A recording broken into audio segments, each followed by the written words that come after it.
Good evening, everybody, and welcome to our Anamkara Thursday night meditation program. With all my heart and with all my love, I welcome you to our program tonight. Thank you for joining us, and thank you for being one of those people who is committed to practice and with that walking the highest truth into the world. This gathering of satsang, the company of the truth. You are that truth. You are the divine. You are the self. You are that one that includes everything. So even when we're not in necessarily the state where that's our direct experience in the moment, the practice of really directing the mind towards that changes our priorities, changes how we engage the world. And that's part of the transformation that happens through doing practice. And it's part of the transformation that happens through that longing to know the divine. Now, that longing that the great poet Saint Kabir spoke about, that it's that longing that does all the work on the path of wanting to know God and merge in that. So that longing, and then putting that longing into practice. And that's what we're here for, especially on the Thursday nights, is to offer a place where we can gather and dive into the practices, strengthen them, deepen them. And tonight is a night where we're going to be getting into some reading and contemplation. And so you want to bring your focused mind to this evening. And we're going to start, of course, with the opening mantras as a way of engaging that power of consciousness that takes the form of mantra to help transform the mind so that it can become more and more subtle, more and more refined, more and more attuned to your own divine nature. Your divine nature is always present, fully present. It's the mind that keeps getting dialed into other places and other times. So we want to really be able to come back through the practices to knowing that directly for ourselves. And then in so doing that, we are empowered to walk that into the world. So we're going to start with the opening mantras. And as we're chanting that, you also just want to feel the sense of the power of mantra, right? Because the power of mantra is really what's most important about mantra. Not its meaning, not the particular words, though they're in Sanskrit.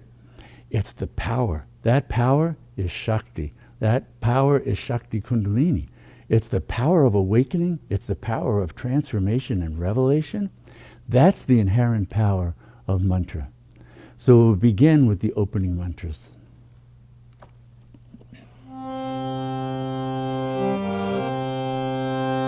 Shri Mata Kalim Devi Ki Jai Jananam Bhota Ganari Sevitam Kapita Jambo Palacharu Bhakshanam Umasutam Shokam Vinashakarakam Namami Vigneshwara Parapankajam Shri Ganeshaya Namaha Shri Ganeshaya Namaha Shri Ganeshaya Namaha Om Purnamada Purnamidam Purnat Purnamudachyate Purnasya Purnamandaya Purnameva Vashishate Om Shanti Shanti Shanti Shri Mata Kali Mahadevi Ki Jai.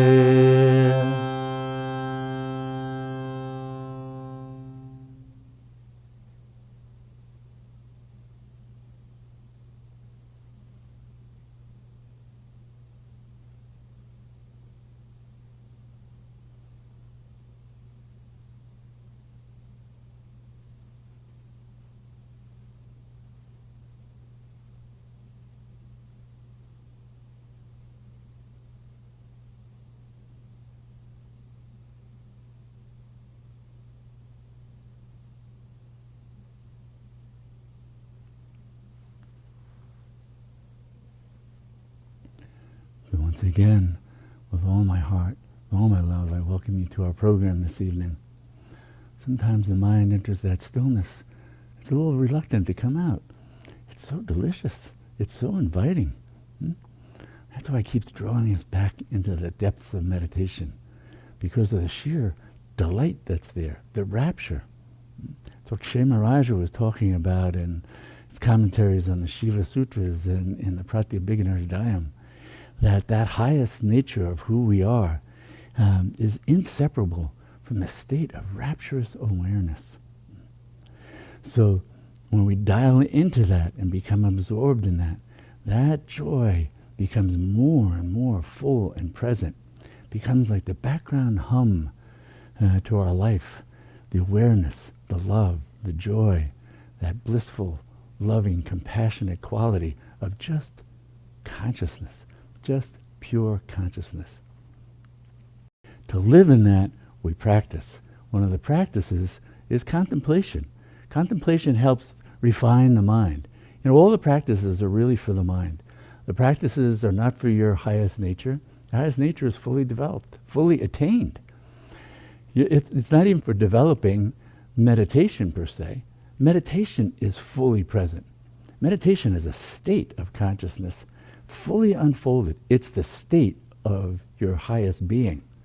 Just like the deep sleep state is the state of what's called the causal body. The dream state is the state of the subtle body. The waking state is the state of the gross body and ordinary reality. So we have these different bodies that have different states. So the supracausal body, the infinite boundless self, that's where the state of meditation already resides in all its fullness. The practices help the mind both become a more refined instrument for walking that into the world, and for having the discipline to quiet and get out of the way, right? And so that our consciousness, we're also training not to have to go after all the movements of the mind, but to stay with the steadiness, the immovable one, the one who's the seer who's never seen, right? The hearer who's never heard, that sublime self. So we keep coming back to that, even while we're doing contemplation. Right? So tonight I wanted to pick up something from the Bhagavad Gita. And the Bhagavad Gita, many people have heard of that. It literally means the song of the divine, the song of God. And it's a chapter, though it has many chapters, it's one chapter of a much greater work. It's actually the longest epic poem in human literature, called the Mahabharata. And the Bhagavad Gita is a chapter that is particularly important about understanding sadhana and practice, spiritual practice. And it takes place at a sort of a crescendo in the drama of the Mahabharata. The Mahabharata is all about dharma and the battle between good and evil in the world, and all the shades of gray that mix that up. And it comes to this time where there's going to be a battle, and there's the leader of the sort of the good side is on the battlefield with his charioteer, who actually turns out to be Lord Krishna, the divine. And Arjuna in the Bhagavad Gita has this sort of moment of paralysis on the battlefield, because though he's battling for good, he sees on both sides relatives, friends, from his family, everybody's there, and he just says, what am I doing here? And then the whole discourse of the Bhagavad Gita unfolds as Lord Krishna is giving teachings to Arjuna to understand what's the larger context of what's happening in this world and on this battlefield of everyday life that's symbolically represented as this battlefield in the Mahabharata. And in the Bhagavad Gita, there are various chapters that go into various forms of yoga. So it's also a set of chapters on teachings about yoga and practice. And Krishna, Lord Krishna, who is the charioteer for Arjuna, is imparting these teachings. If you can imagine this huge battlefield, and the two sides on either side of the battlefield, and there's Arjuna and Krishna in the middle having this discussion. And Arjuna is the one who's supposed to like start the battle, and he's going, I don't know, I can't do this. So Lord Krishna is giving him teachings on how to move ahead with following the Dharma in the world. And this chapter is chapter 3, and it's about selfless service. And so last week when we were talking about three foundational practices, one that we really got into was mantra, related to the second one, meditation, and the third being selfless service. So this is an explication of the Bhagavad Gita, and it starts out with a bit of a commentary. And this copy of the Bhagavad Gita, one of my favorites, is a translation by Eknath Easwaran. And it both has some of his commentary to begin with, and then the chapter on selfless service, also known as karma yoga. So we'll start out with what Eknath says about this. So this chapter in Sanskrit is karma yoga, the way of action. And here we take an apparently sharp turn away from the subject of the previous chapter. In fact, Arjuna changes the subject completely. Krishna has been trying to convince him that he has an immortal soul.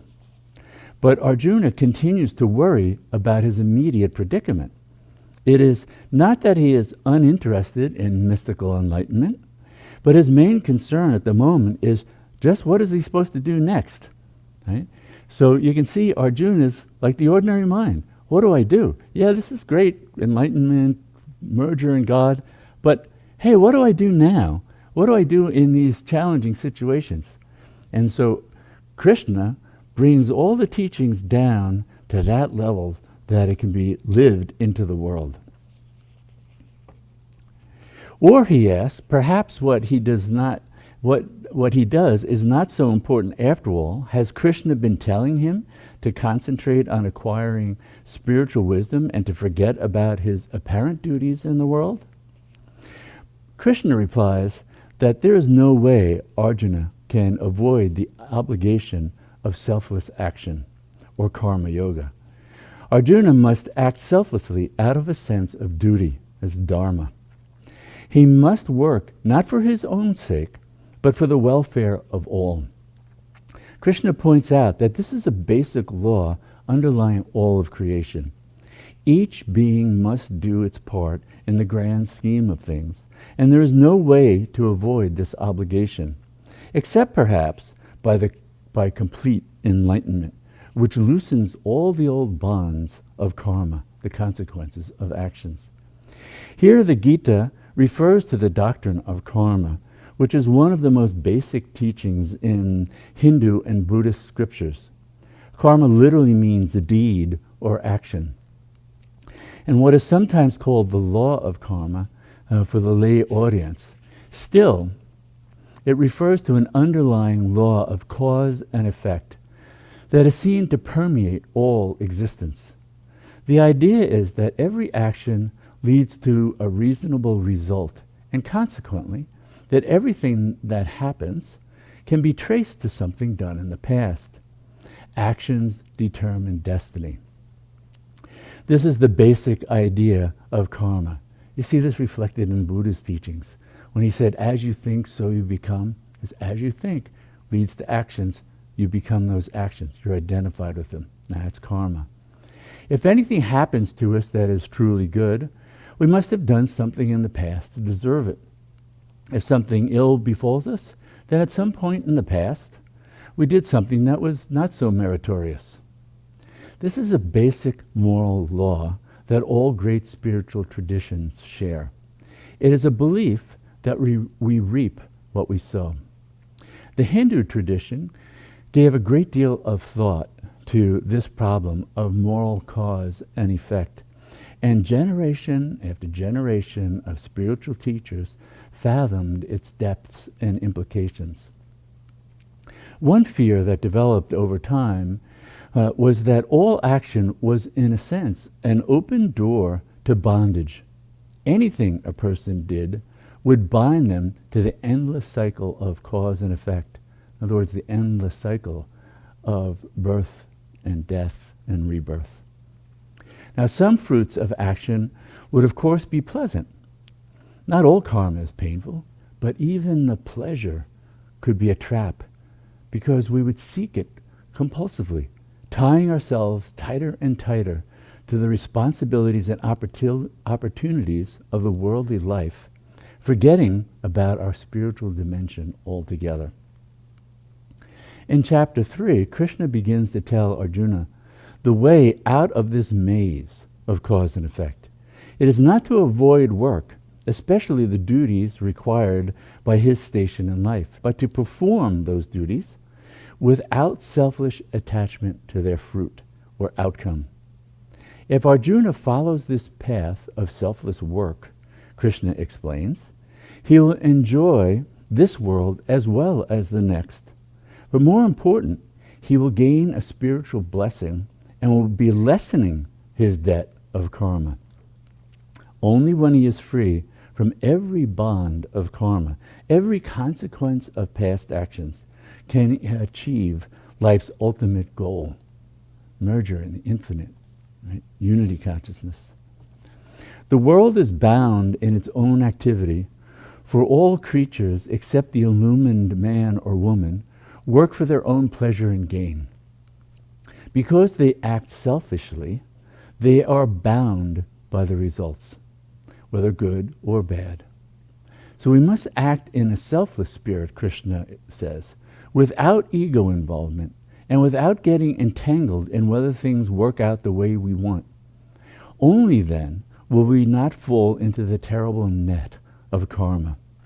We cannot hope to escape karma by refraining from our duties. Even to survive in this world, we must act out our role. True, the Hindu scriptures do hold out another path, Jnana Yoga, the path of wisdom, which does not enjoin action. But Krishna does not really offer this to Arjuna as an alternative. It is simply mentioned and then dropped. Perhaps Krishna knows that Arjuna is not the type to disengage himself and go off and search for a mystical vision. Or perhaps Krishna does not really approve of the path of knowledge. In any case, he doesn't instruct Arjuna in that direction. For Arjuna, the active life is essential. It's really because that's his dharma. His duty as a warrior, in the Kshatriya class, was to act. So it's not that, this is where I disagree with Eknath, it wasn't that Krishna didn't know. Krishna is the infinite, the divine, the very incarnation of wisdom and knowing. But he knows then, so Krishna is also the archetype of the guru. The guru knows what's the appropriate teaching and path for that individual. So Eknath goes on. The danger, of course, of a life of active engagement in the world is that Arjuna will get caught up in his actions and begin to act out of selfish motives. If this were to happen, he would be doomed to spiritual failure. Having a good deal of self-knowledge, Arjuna already senses this danger, and he asks Krishna a fundamental question. What power binds us to our selfish ways? Even if I wish to act rightly, so often we do the wrong thing. What power moves us? And Krishna replies that anger and selfish desire are our greatest enemies. They are the destructive powers that compel us to wander away from our purpose, and so to end up in self-delusion and despair. Here it is necessary to introduce two technical terms from Hindu philosophy. The Bhagavad Gita is not an academic work of philosophy, but a poetic, practical work for the everyday audience. Still, it does refer from time to time to Sankhya. Sankhya is one of the 6 traditional schools of Indian philosophy. And in Sankhya, the phenomenal world of mind and matter is described as having 3 basic qualities, or gunas as they're called. Sattva guna, which is goodness, light, purity, balance. Rajas guna is passion, activity, energy, agitation. And tamaguna, tamas, is darkness, ignorance, inertia, contractedness. According to Sankhya, spiritual evolution progresses from tamas to rajas to sattva. And final liberation takes the soul beyond the three gunas altogether. So here Krishna warns Arjuna to be aware of the pitfalls of Rajaguna, for it is from Rajas that anger and selfish desire arise. So Arjuna must realize that his true nature, the highest self, is above entanglements with the gunas. The gunas don't bind our highest self, right? The gunas act and react upon one another. But Arjuna's inner being, the true self, is not affected. If he cannot reach this detachment, he will always be caught in the emotional storms of passion, raja, or the quagmires of inertia, tamas, which commonly alternate in dominating the ordinary mind and body. So Krishna offers Arjuna the example of King Janaka. King Janaka was a great enlightened king, though he ran a kingdom, right? Well known from the holy legend as a model for the princely estate, Janaka was a king who ruled well and did not shirk his responsibilities, yet he was detached and worked from a sense of duty, not for personal gain or enjoyment. He was revered as the royal sage who pursued his enlightenment, not by renouncing the world, but by working in it to the best of his ability and contributing to its welfare, thus enjoying the best of both worlds. So that's Eknath Eswaran's introduction to this rather short chapter on selfless service, karma yoga, chapter 3 of the Bhagavad Gita. It starts with Arjuna. He says, "O Krishna, you have said that knowledge is greater than action. Why then do you ask me to wage at this terrible war? Your advice seems inconsistent. Give me one path to follow to the supreme good." Sri Krishna answers, "At the beginning of time, I declared two paths for the pure heart. Jnana Yoga, the contemplative path of spiritual wisdom, and Karma Yoga, the active path of selfless service. He who shirks action does not attain freedom. No one can gain perfection by abstaining from work. Indeed, there is no one who rests for even an instant. Every creature is driven to action by their own nature. Those who abstain from action while allowing the mind to dwell on sensual pleasure cannot be called sincere aspirants. But they excel who control their senses through the mind, using them for selfless service. Fulfill your duties. Action is better than inaction, even to maintain your body. Arjuna, you are obliged to act. Selfish action imprisons the world. Act selflessly without any thought of personal profit." At the beginning, mankind and the obligations of selfless service were created together. Through selfless service, you will always be fruitful and find fulfillment of your desires. This is the promise of the Absolute, the Creator. Honor and cherish the divine emanations as they honor and cherish you. Through this honor and love, you will attain supreme good. All human desires are fulfilled by the Devas, who are pleased by selfless service. But anyone who enjoys the things given by the Devas without offering selfless acts in return is a thief. So when we receive, that's why the traditions in India, you would never go to a temple and to get the blessings without making an offering first. Right? You wouldn't go to a teacher without making an offering.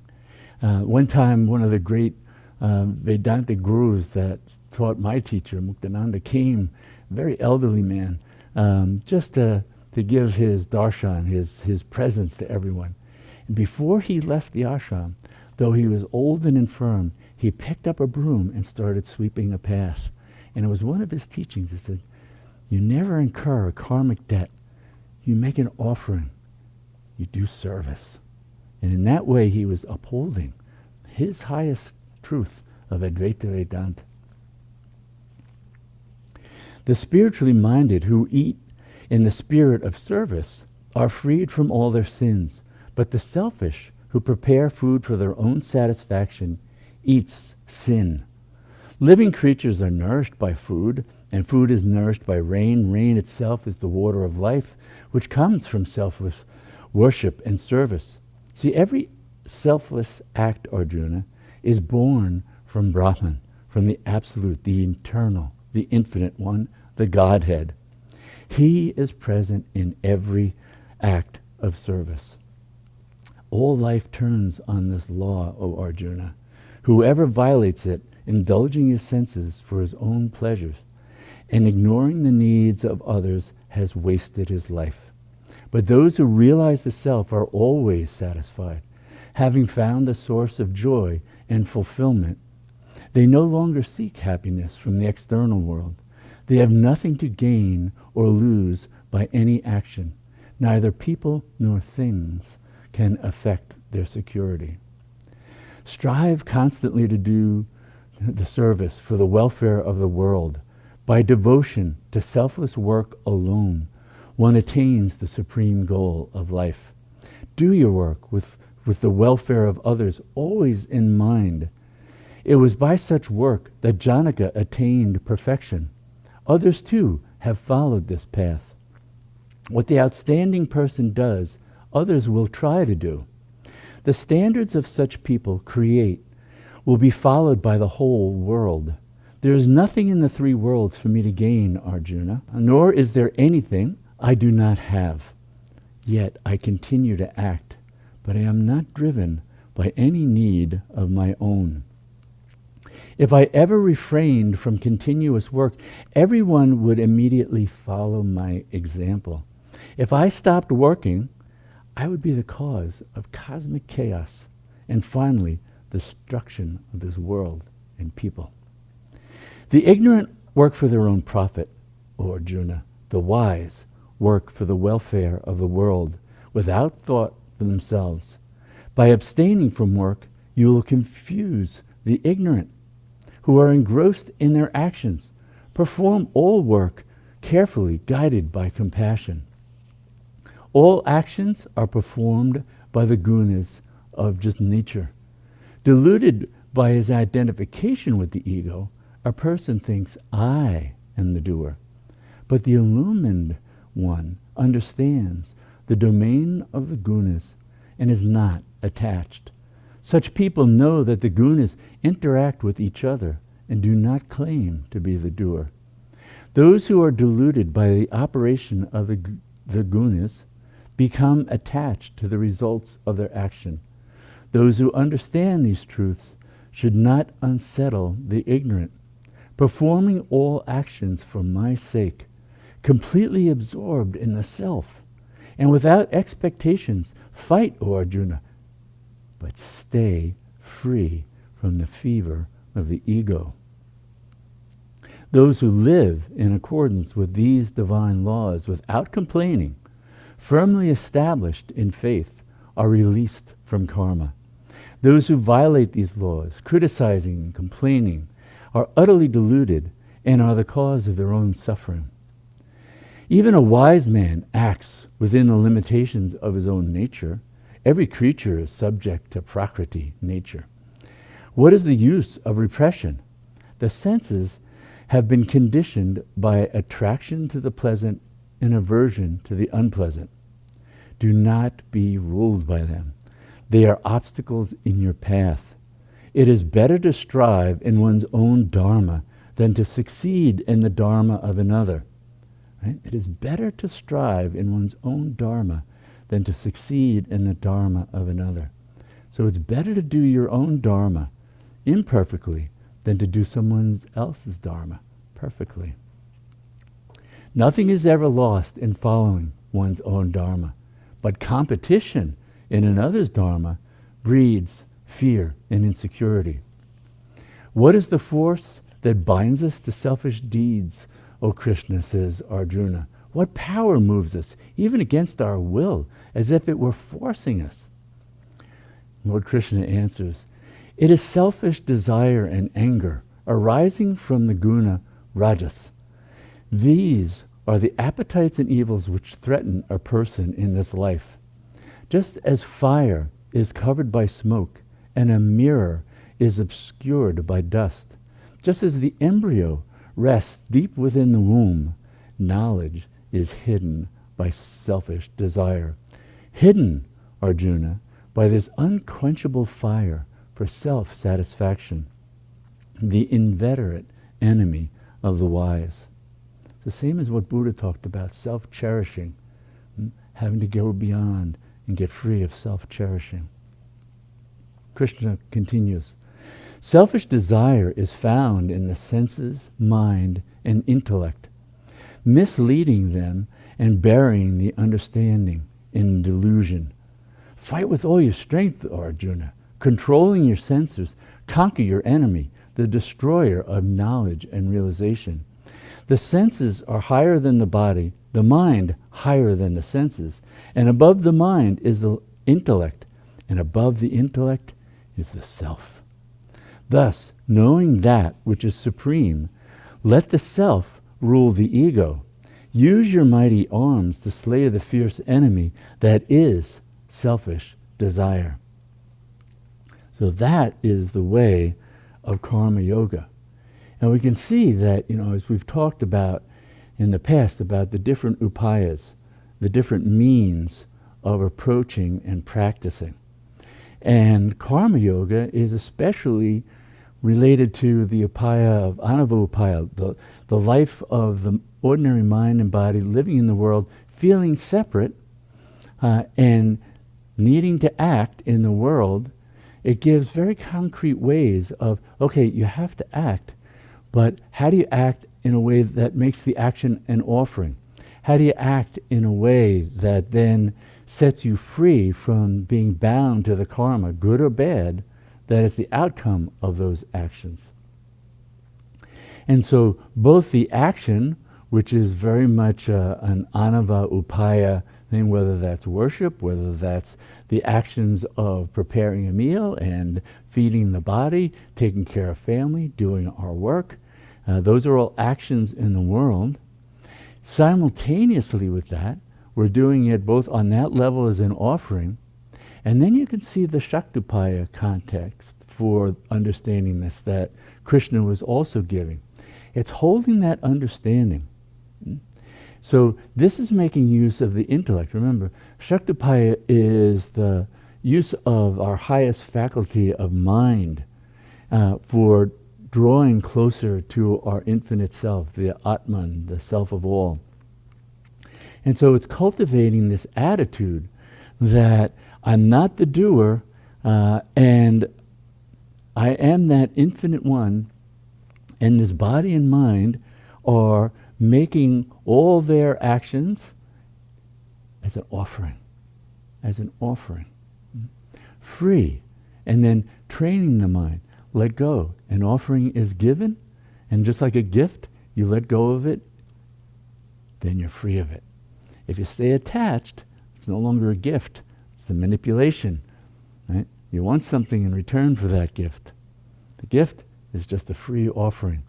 And when it comes from a selfless space of sort of that loving compassion, that loving kindness, that's the root quality of our highest self. Then we're entering into this pure, selfless service. And that then can incorporate any kind of life we're living. So that's what also Krishna is saying. It's whether you're a king and making your offering of ruling the kingdom and being a wise and generous and compassionate king like King Janaka, or you're a warrior on the battlefield and you're going to have to go into battle and fight and slay. You're doing it selflessly. You're doing it to uphold Dharma. Now, the bigger context of that battle was it was against Dharma and Adharma, the absence of Dharma. And so it was Arjuna who had aligned himself with Dharma. And symbolically, that was an expression that when the Pandavas, that's Arjuna and his 4 brothers, chose Lord Krishna to be on their side rather than whole other powerful armies they could have had They went with the embodiment of Dharma. Krishna was an incarnation, an avatar, come into this domain to help reestablish Dharma, the order of righteousness, of being congruent with our highest self, and living that into the world through our actions, our deeds, our words, our thoughts. Right? So they chose Lord Krishna, who at the time, he had his army, but he was serving as a charioteer. He was in disguise. But again, it was a symbolic statement. He was steering the path. Right? He was the one showing the way. What is the way? The way of selfless service. The way of offering all that we do. Right? And that can be as simple as when we wake up in the morning, we start bringing the mind to mantra. Because mantra is a way of training the mind to be present with the infinite, with the divine, and then offering moment by moment whatever we might be doing in service of that. So that we prepare a meal for ourselves and loved ones. We're doing it in service. When we eat the meal, we're doing it to nurture the body, that it may serve, that it may have the power, the strength, the clarity, the good health, to serve as long as possible with all that love. So we're not trying to stay around just to have more pleasures and fulfill more desires and accumulate more things. No, the yogi was taking care of this vehicle so that it could serve. This is our calling. This is the highest calling. To know and to serve. To know the divine as our own self. To know the divine as the one who's like the charioteer, running our lives, guiding us moment by moment, present as the living presence. If we're having a hard time dialing into that, take hold of the mantra. The mantra is a throb of the infinite, present in the moment, ready to infuse the mind and body with that knowing, with that throb of the infinite, to help, like a tuning fork, tunes us to that presence of the infinite, that our service can be that much more skillful, that our service can be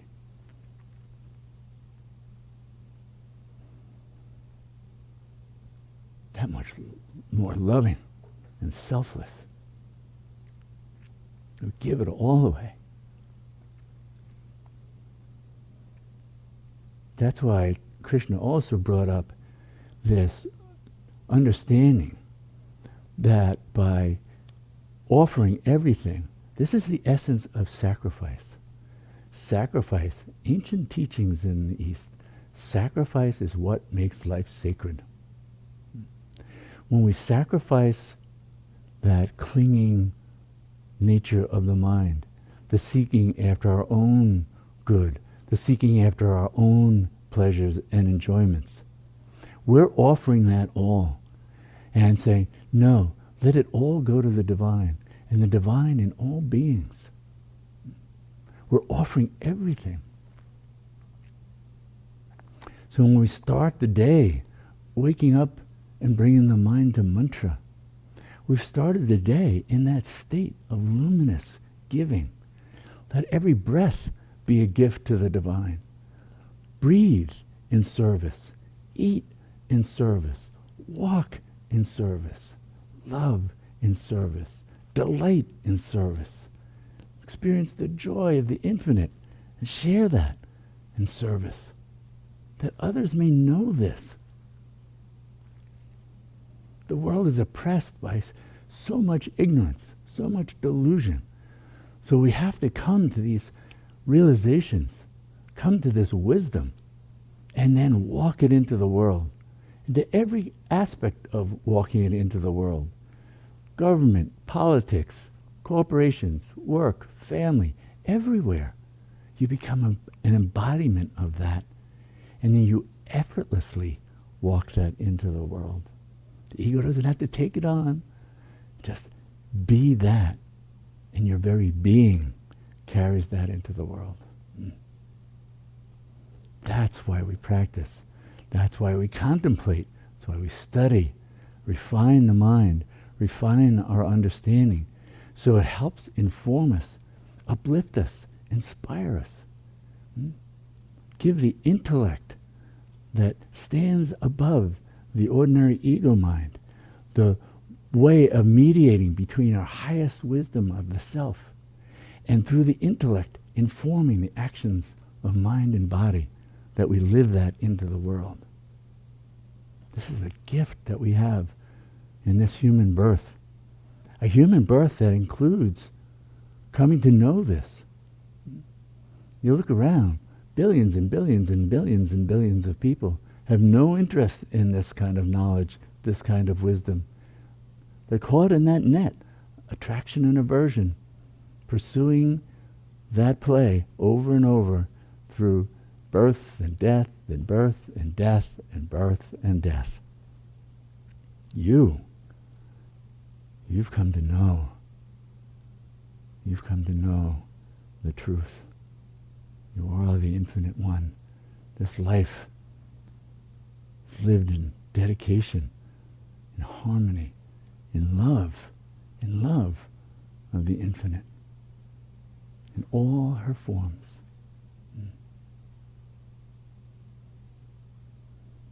So now we're going to chant the great mantra, Om Namah Shivaya, Om Namah Shivaya. I bow to the auspicious one, the infinite, the boundless one. You, your own self, the truth of who you are. Who's bowing? Just the mind, coming into right relationship with your highest self, so that it's governed by your highest self and not governed by its ignorance, its deluded state. All goes to the divine. So now we'll chant Om Namah Shivaya for a few minutes, and then just sit in the stillness. The mind moves. Let it be embraced, hugged with love by Om Namah Shivaya, Om Namah Shivaya. I bow to the infinite, the divine, everywhere, everything. That's all that exists. When you have the eye of wisdom, you see that. No matter what you see, that's it. That's it. You're it. Tattvamasi. Thou art that. So now we chant.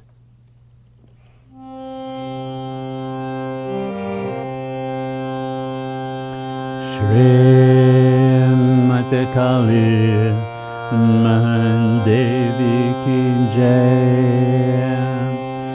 Om Namah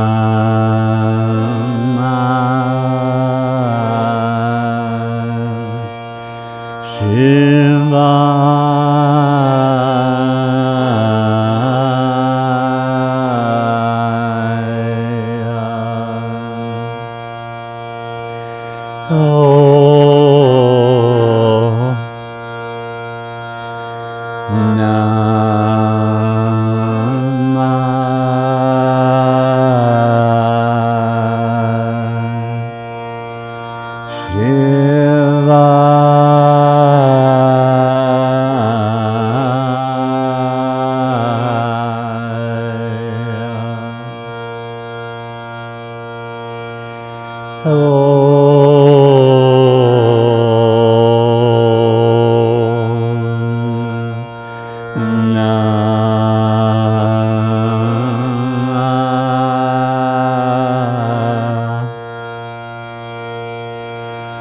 Shivaya.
offering every thought, every breath offered to the divine, and that living throb of the infinite. Om Namah Shivaya. Om Namah Shivaya. Om Namah Shivaya. Take refuge in that and know the divine embrace moment by moment.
We end with this prayer.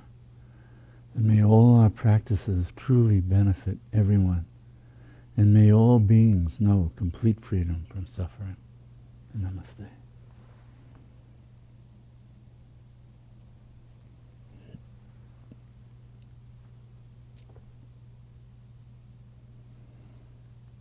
Selfless service, Seva, such a sublime practice. It's the practice you can do the most. You set aside 45 minutes, an hour for meditation. But Seva, all day, the bliss of Seva, combined with the Shakti of mantra.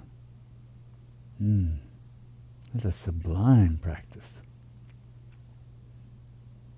And it teaches the mind to let go, to surrender, to be of service. That's what it's about. That loving gift of service. I remember many years ago, living at the ashram and spending literally years in the ashram. And this Seva is the most prevalent practice. And I really thought, I think I'm getting this being surrendered and serving. It felt so wonderful. It would fill me with joy. It was challenging too. And it would, rub the ego and smooth it out, give that heat, that tapasya of yoga, help purify the mind and its clinging and its identifications and things. And then our daughter was born. And there I learned service. I learned selfless Seva in a whole new way. This extraordinary being, just that loving presence that you just want to give everything to, regardless of the state you're in. You may be tired, you may be not feeling great, and here's this beautiful little being just needing your loving care. And it just comes up and at a level that, so many of you who are parents know this. Just that offering of that love and surrender and letting go and being present. What a gift. What a gift to have children, to be around children and to serve in that way. And then we bring that, whoever we're serving, all the divine presence, all needing that loving kindness, that loving attention, that loving presence. Who doesn't need that? So we live that into the world. That's what these practices are all about. We can perform them any time, any place, all times, all places. That's the life of sadhana. So we don't segregate, just have practices on this day or at this time. All the time. All the time. Because then we get to revel in the living presence of the infinite all the time and serve that. The two highest callings for a human birth, to know the divine as our own self and the self of all that we see, and then to serve that breath by breath. Serve. Lovingly serve, moment by moment. So that even your heart knows every beat of your heart is an offering.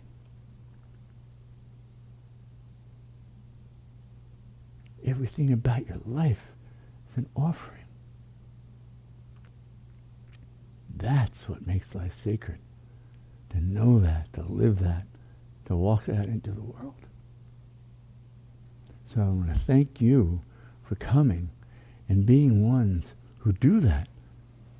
The commitment to your practices, bringing your divine presence to this company, this satsang, and then going on and living this into the world and sharing it with all. Thank you. Thank you. And of course, thank you for the many ways you support us in offering this service. Through your donations, through sharing what Anamkara offers through the YouTube channel and the e-newsletters, and just so we can help. This is this age of Kali Yuga, where the poor sacred cow of Dharma is standing on but one leg. So we have to be her other three legs. We have to stand for Dharma, walk it into the world, but we walk it in with love and joy and power. That's what we're given to do. So thank you for being the people who do that day by day, moment by moment. And so I look forward to seeing you again next week with all my heart, with all my love. Thank you for coming.